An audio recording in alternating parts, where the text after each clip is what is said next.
is an African ball python, and they live mostly in grasslands in Africa. And yeah, they are moving a little bit. And they get their name of ball python because they spend a lot of time just curled up into a ball. In the summertime, we do a lot of library outreaches, which is a great opportunity because they are free to the public, so people can come and they can learn about animals.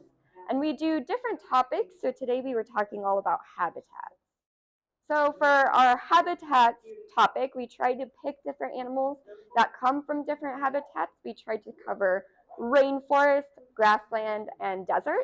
So for rainforest, we had Madagascar hissing cockroaches, which come from rainforest in Madagascar.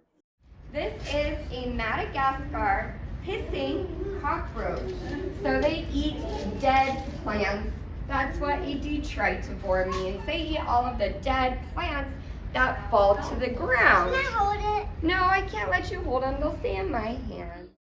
For grassland, we actually had two grassland animals. So we had a western box turtle, which is native to grasslands in western United States and northern Mexico, including grasslands in Arizona. So they are a native species here.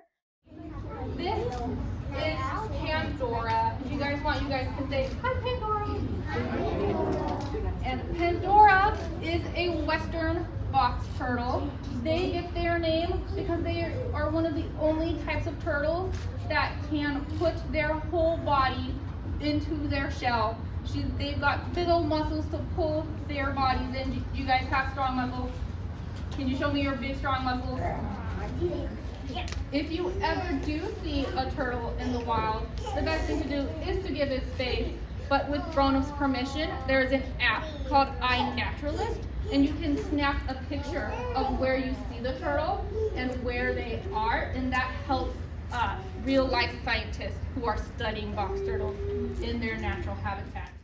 The other animal we had for a grassland was an African ball python, which mostly comes from grasslands in Africa. So this is a non-venomous snake. So they don't have those really, really big fangs, and they don't have any venom. They do have teeth, but they have backwards facing teeth, and they're a lot smaller. But they are a constrictor. So that means they will bite their prey and wrap themselves around it. And then they will squeeze, squeeze, squeeze really, really hard. And that stops the heart and stops the blood flow from what they are trying to eat. And when they do find their food, they eat it in a super awesome way. They have very special jaws. So we have our jawbones and we have teeth. They have 4 jawbones. And in between those jawbones are ligaments, which are like really stretchy rubber bands. So they just stretch their mouth out really, really wide. And if you make a circle with your arm, if you could stretch your mouth like a snake, that's how big of an item you could swallow whole. So you could have an entire pumpkin just in one bite. Yeah, so the last animal we had is a bearded dragon, and they come from deserts of Australia. Now, when you think of the name bearded dragon, do you guys see a beard? No. If she had a beard, where do you think her beard would be? You can point on your body. It would be underneath her chin. You guys are absolutely right. Her beard would be underneath her chin. And it is. If you do not see her beard, you guys are doing an excellent job of making her feel safe, because bearded dragons only show that big puffy beard when they are scared. Now, a dragon. Do you see fire coming out of her mouth like we imagine dragons do? No, she doesn't breathe fire. But she looks like what we imagine a dragon would look like. So that's why she gets that name, dragon. All right, I'm gonna let her figure herself out. She's just curious and wanting to learn all about this room.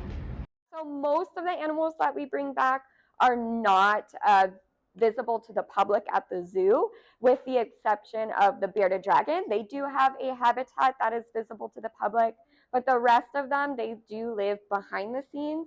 They are our ambassador animals, so we bring them on different programs and for animal encounters at the zoo, all kinds of things.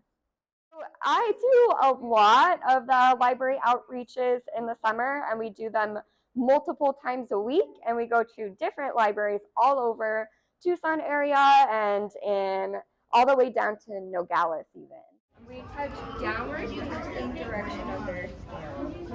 Making it hard for you. Oh, okay, thanks for letting me know what's coming up. A moment. All right, step forward.